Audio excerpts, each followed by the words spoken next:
that the ratio of carbon atoms to hydrogen atom in a hydrocarbon is 1:2. If its molecular mass is 56, what is its molecular formula? So this question is asking us for the molecular formula. So for us to solve, all we need to do first is to interpret by bringing out the parameters. It says that the ratio, so this is a symbol of ratio, of carbon to hydrogen is 1:2. So carbon has a ratio of 1, while hydrogen has a ratio of 2.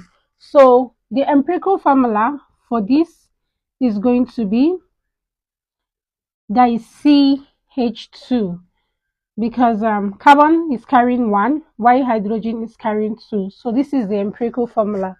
So now for us to get the molecular formula, is going to be the empirical formula, all of this in the brackets, times N is equal to the molecular formula. So we denote the molecular formula as MF. So now we have carbon here.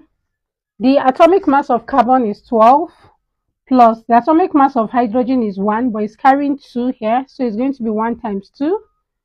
All of these times this N equals to the molecular formula. So here we have 12 plus 2, that is 1 times 2 is 2.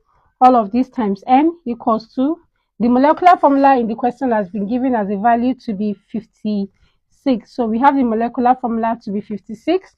So here we have 12 plus 2 here gives us 14.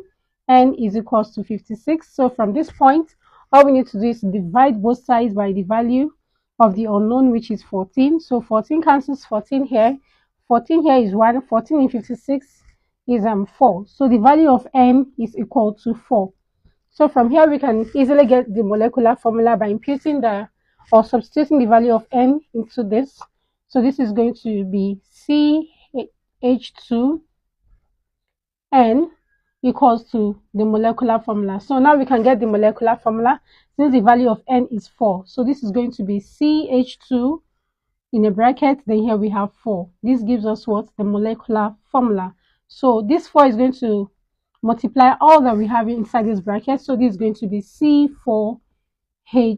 2 times 4 here gives us 8, equals to the molecular formula. So the molecular formula for this question is C4H8. So this is an objective question.